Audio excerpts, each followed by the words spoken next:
Okay, so take it away, Tiger. Open up that MGC 2024 folder. And scroll down a little bit on the left-hand side where we got all our panels open. You see that Ben D? So this is actually the Joey Jr.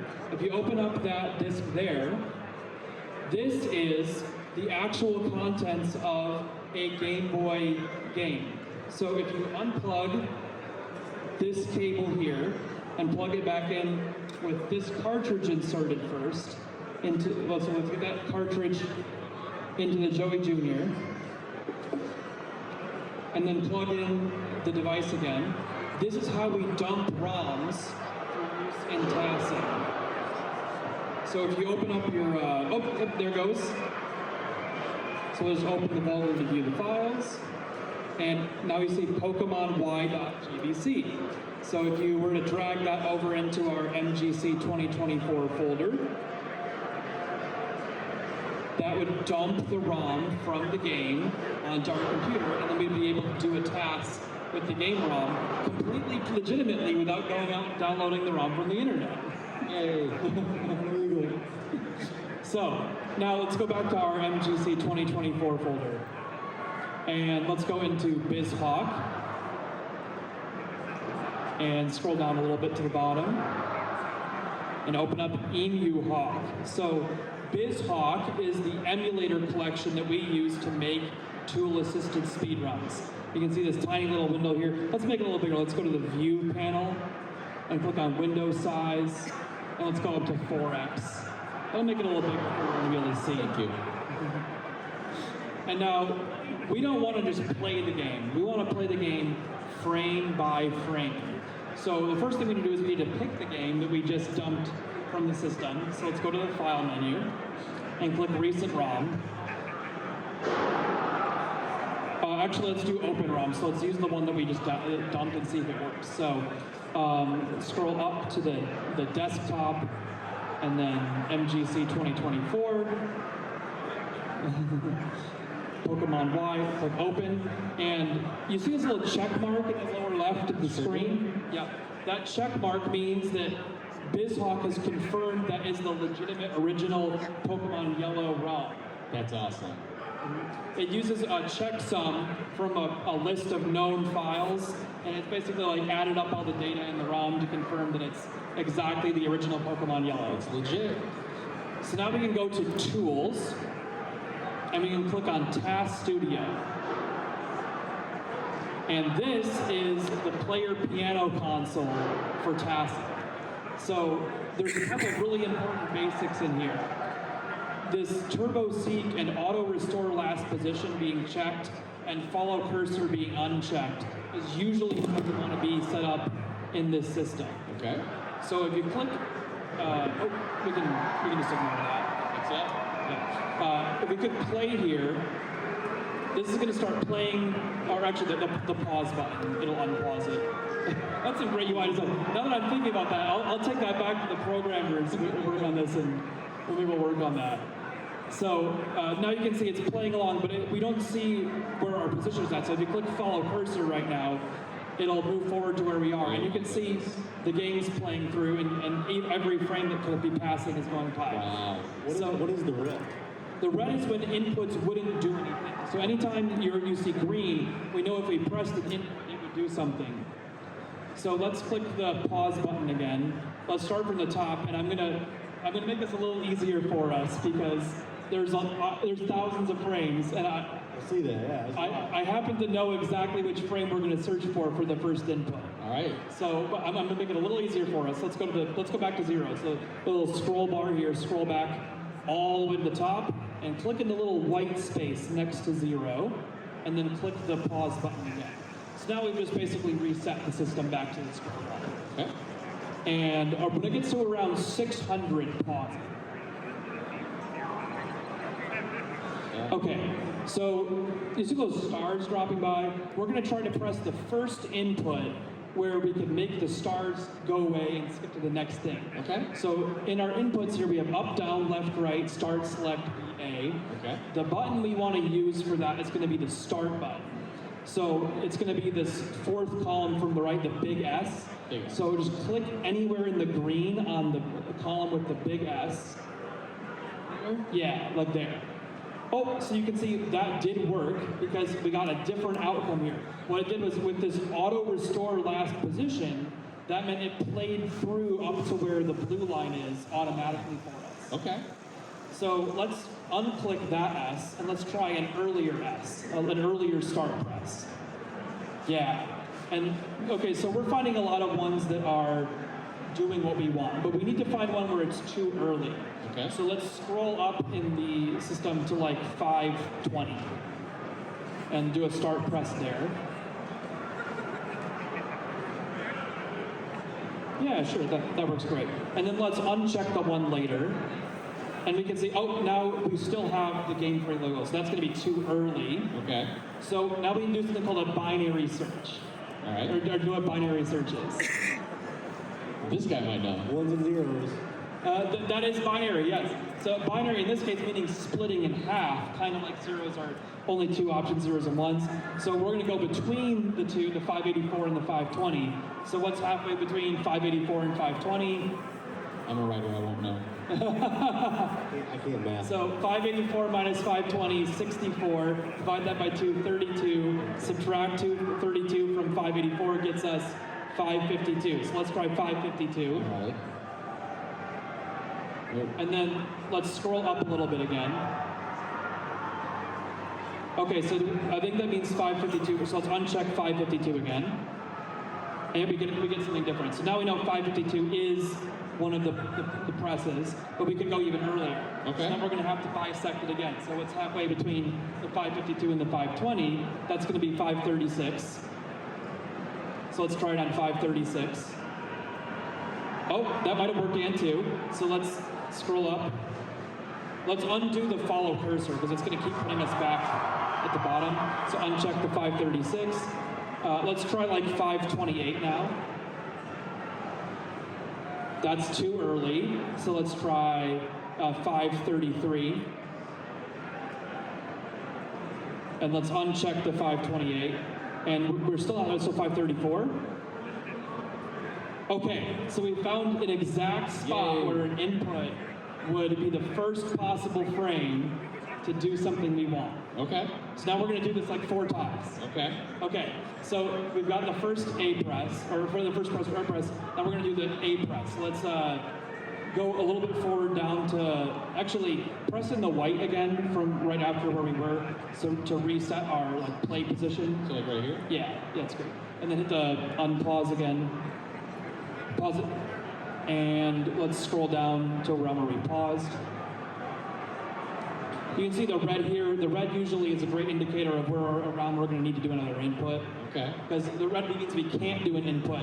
So right after red might be we can do an input again. Okay. So if we scroll up a little bit there.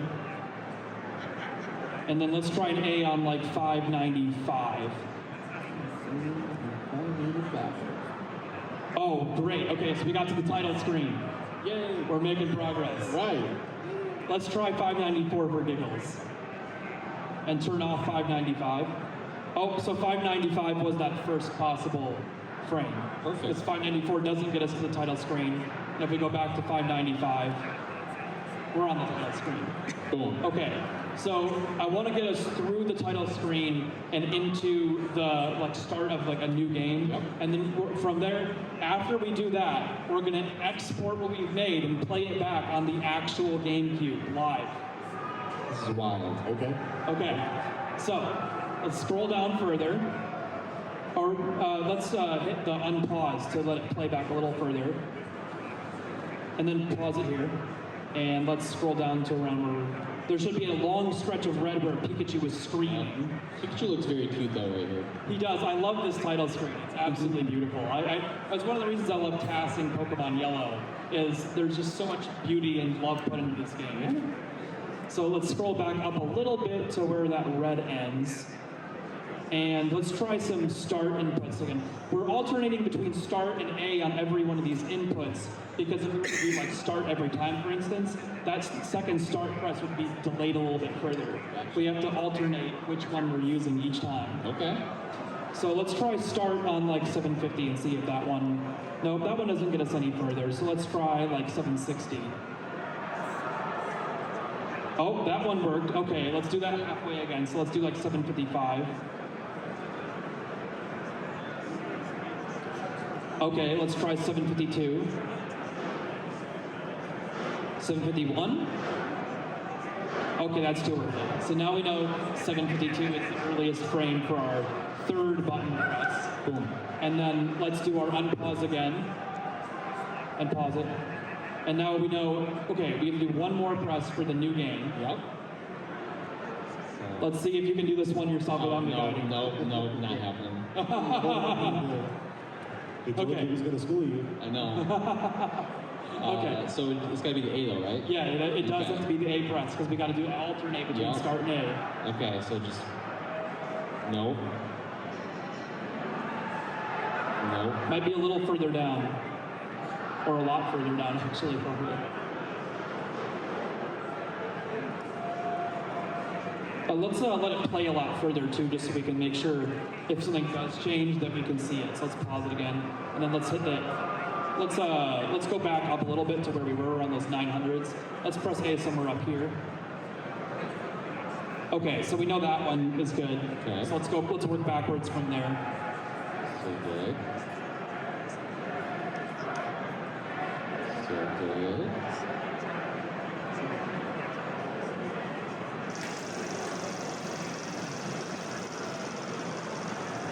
Getting closer. Oh, we're getting closer. Yeah, we're narrowing in. Starting to kind of follow along now. There we go. Awesome. Okay, so now we need to export this so that we can play it back on the GameCube. Okay. So what we're gonna do is we're gonna do File here, and let's do Save first. And we can just hit Save here right away. Yeah, that's fine. And let's do File and Export to BK2. So the BK2 is like our standard movie format we use on TAS videos for archiving TASs. Overwrite? So override's totally fine. So if you wanted to submit a task to TAS videos, once you've finished one all the way through to beating the game and not just getting through to the new game screen, then you would use that same BK2 format. Okay. So now let's close out of TAS Studio, now that we have the BK2 made, or we're going to show on the console. And let's go to the tools again, and we're going to go to the Lua console.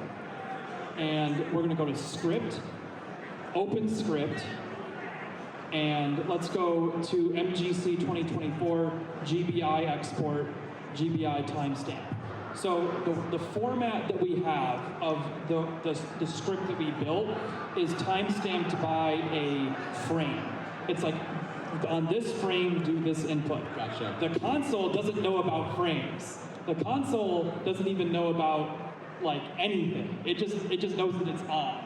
Just like me, I don't know about anything. So we need to translate from a frame and an input to a clock cycle and an input. So that's what the script is going to do for us. Okay. So if we go back to the window where our game is, and we click File, and then Movie, Play Movie, and expand this out a ways so we can read the file names. If you, like, click like there. Yeah. A little bit to your left on that one. Yeah. I think it's just going to be this top one here. If we click that, yeah, we can see it's played for only about 2,000 frames, and we can click OK, and then emulation, and unclick the pause there. And if this worked how I hoped, it's going to play those 4 inputs that we just made, and while it's playing those 4 inputs, the script is going to create a dump for us. No, actually, I think that it's not active. If I click over here to click in the Lua console and click on the line with the GBI timestamp, click the pause button. There. Oh, click OK.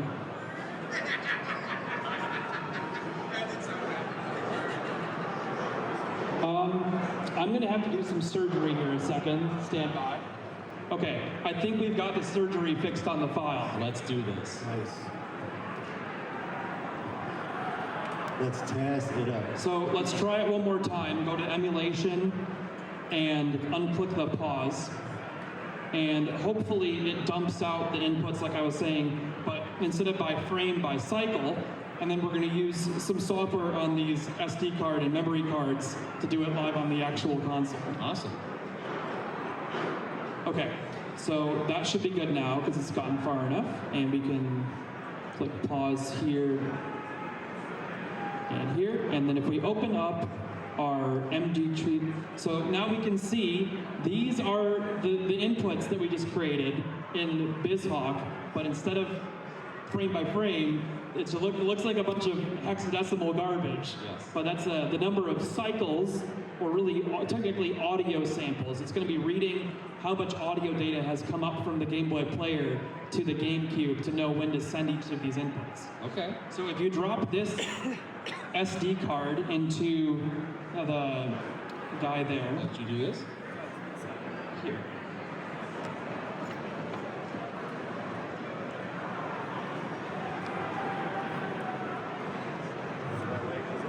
I think so. I think you're on the right track.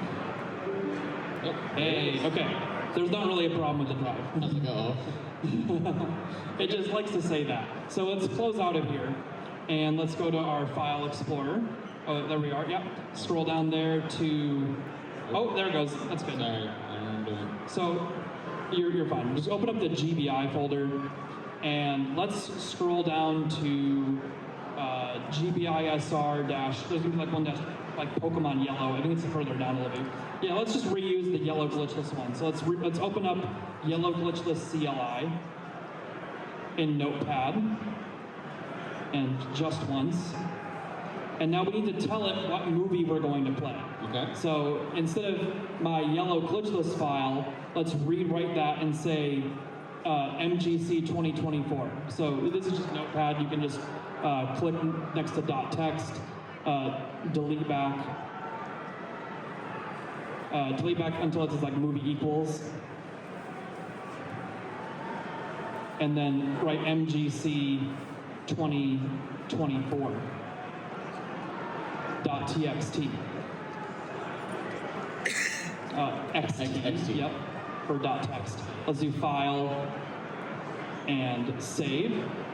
And then now we need to put the file that we created there as well. So if you go back to the MGC 2024, let's do file and save as.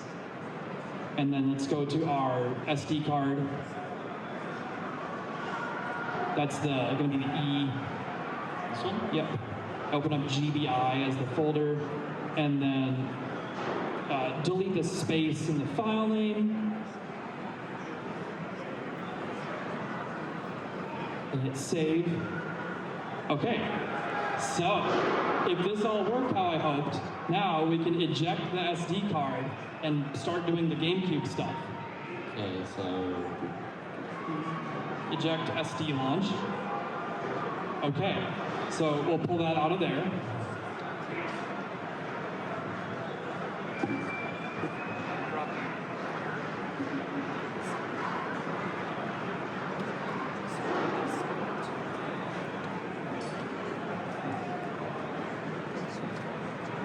So now the same cartridge we used to make the TAS in TAS video, or in BizHawk, we're going to use to play the script on the system. So why don't you hit up the GameCube there? I'll need to find my controller as well so we can actually get the thing started. Okay, so the first thing we're going to have to do is we're going to have to play through Pokemon Coliseum up to a very specific point in the game, because we've got a hacked save file on Pokemon Coliseum, and the hacked save file is going to let us break into the GameCube and gain total control of the GameCube. So go ahead and hit start there.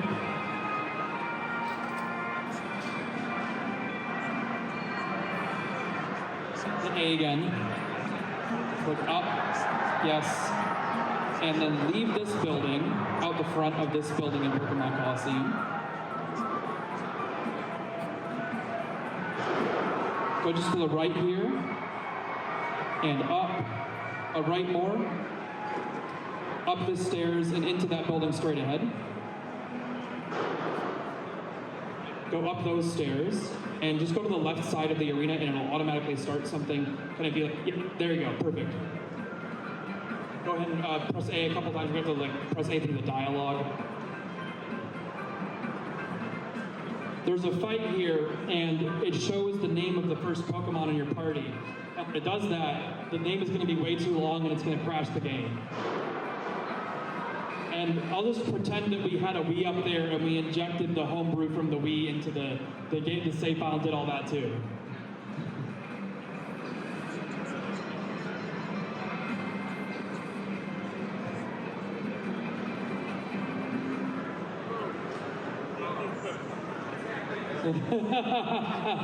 That's having total control of the GameCube right there, folks. So, now, let's hit A on our GPISR yellow glitch list and play back our movie. So, that little file you were editing, oh, this is a problem that's happens sometimes. The cartridge eject slot for the Game Boy player is a little bit finicky. So I'll hit reset. And at this point, the controller's not going to do anything.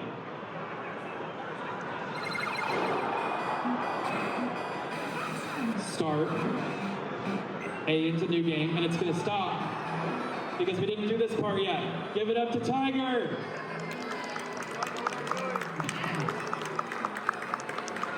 Live in front of all you guys for Midwest Gaming Classic 2024, Tiger has made a console-verified, tool-assisted speedrun. All right.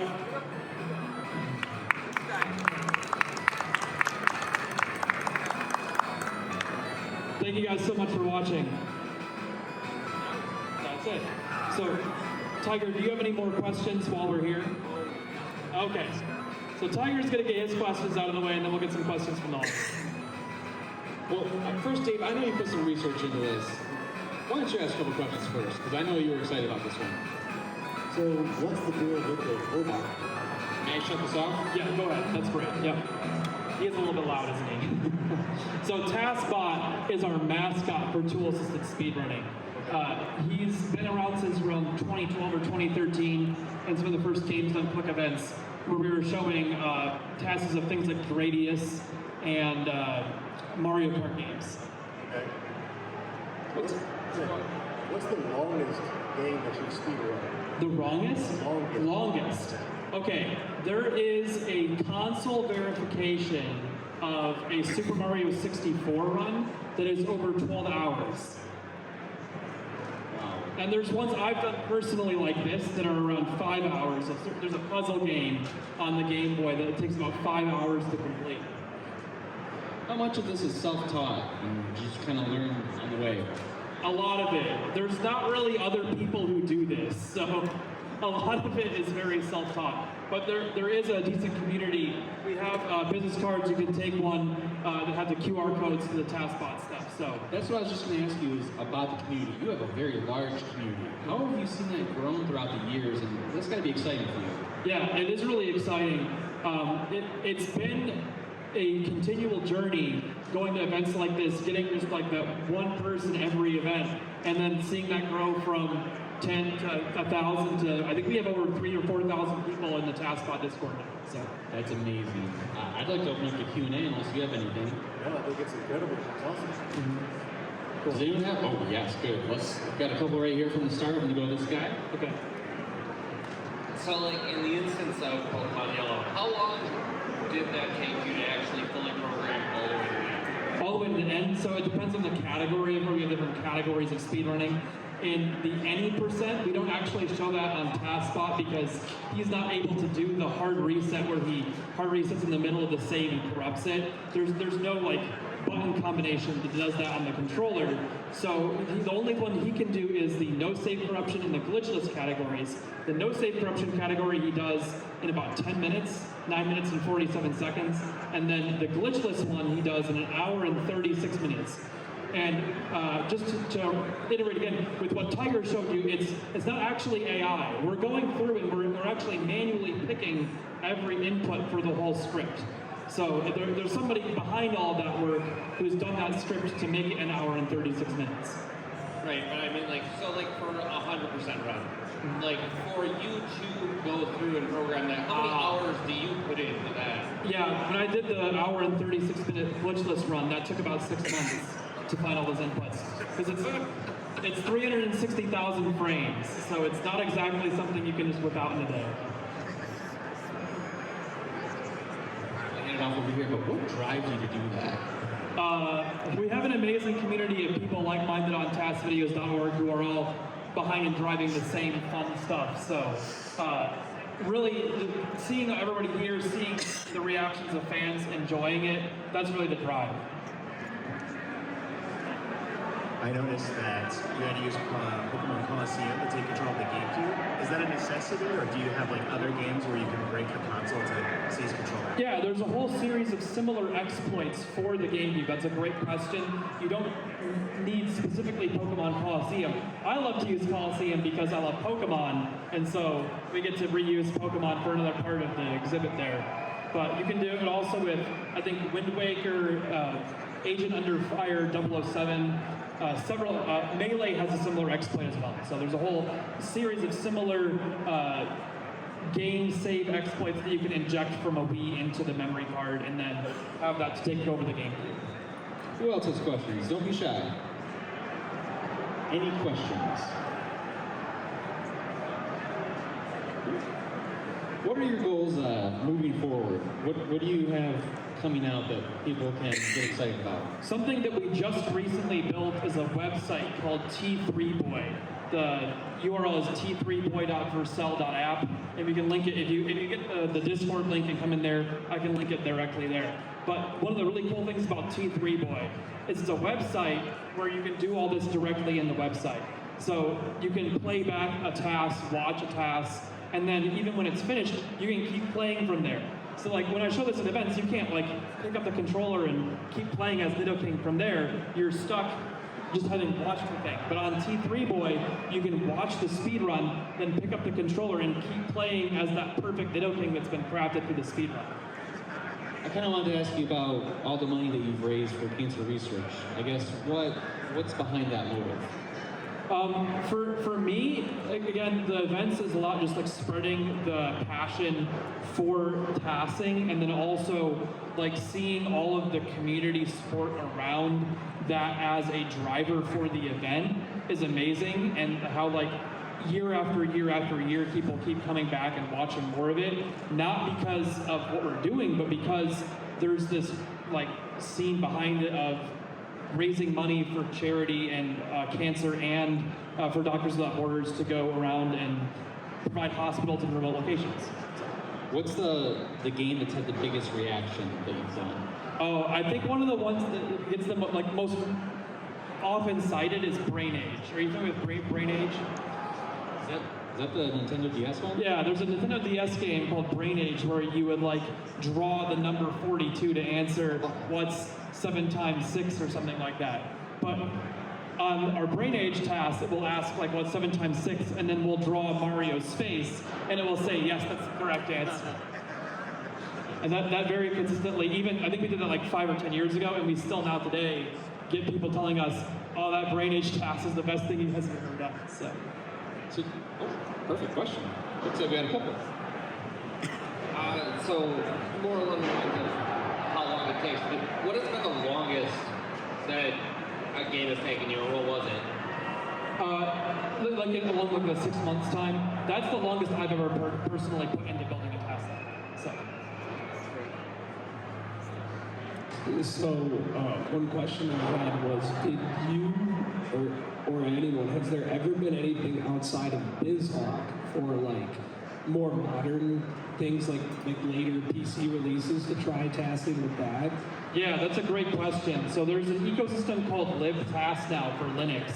And what libTAS does is it allows you to do this frame-by-frame rewinding thing for any Linux game that it supports. So not obviously not any, it's not perfect, it has a lot of compatibility issues, but the main thing it's been used for now is for Ruffle, for emulating Flash games. So if you like old Flash games, there's a huge archive now of tool-assisted speedruns of Flash games that have been created through Ruffle and libTAS on Linux. And then because Windows 11 now has the Windows subsystem for Linux, we can actually use libTAS directly on Windows through the Windows subsystem for Linux and be doing that whole thing without having to like reboot into a different operating system. So it sounds very complicated, but like I showed you guys on stream, Tiger can learn it in a couple minutes. So That's saying a lot. it's a lot of jargon and fancy words about Linux and operating systems, but you just install a couple things and it's like you're playing your old favorite PC games. So I know you do a lot of speed running. Has that changed the way that you actually play video games? Do you still casually play video games? Oh my goodness, that's a great question. It is really, really hard to enjoy games the same way after you've broken them this way, right?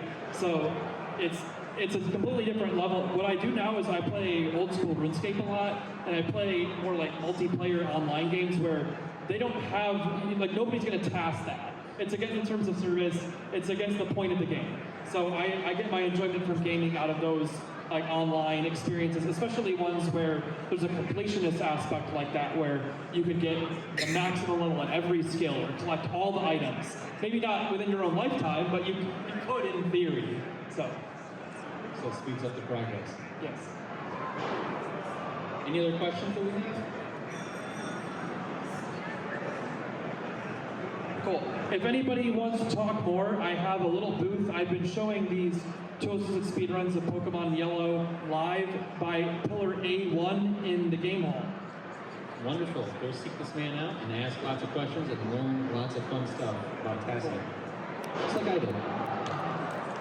Thanks, everyone.